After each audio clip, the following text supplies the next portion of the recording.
আবার আর কত খারাপ হয়ে থাকতাম, গরু তো দামই কোনা দাম কইবে বেটা, ধৈর্য আর কত ধরতাম। কুমালু তুই গরু লয়ে কার হয়ে রয়েছি, গরু বেচার কোনো খবরই নাই। আমি তো আর গরু বেচা যাতাম না, ব্যাপারী হোক দাম মাম কোক, দামে মামে মিলবো রোক, জেরে তো গরু বেচবাম। কবে বেচবা গরু? ঈদ কি গাছ দোষে রাত পলে ঈদের পরে কি গরু বেচবা? ঈদের আগে না বেচলে ঈদের পরে বেচবাম, সমস্যা কি? টিয়ার মাল এটি ভালো দেওয়া জিনিস নাকি? টিয়ার মাল তে বেচতার না রে। কবে গরু বেচবে? ঈদ গেলাগা তোর কেটা গরু কিনবো, কেটা গরু না কিনবো? খালি যে ঈদের সময় গরু বেচুন যায় এমন না, ঈদের পরেও গরু বেচুন যা। ঈদের পরেও গরু বেচুন যা। যদি ঈদের পরে গরু বেচুন যাইতো তাহলে অত মানুষ গরু লয়ে বাজার আলো নইলে ঈদের পরে গরু বেচ লইলে। ঈদের পরে কি মানুষ গরু বেচে না? কুরবানি ঈদ দেখে সামনে গরু চাহিদা একটু বেশি, মানুষ কুরবানি দিব দেখিয়া।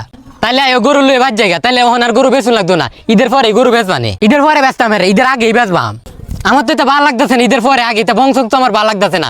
তুমি গরু লয়ে খারো, তুমি গরু বেচো, আমি যাইগা। গরু লয়ে তুই খারো, আমি আইতাছি, পান সিগারেটটা খাই আমি আইতাছি। সারাই আইও, আমার মুতা দোষে বাজ যাই আমগা।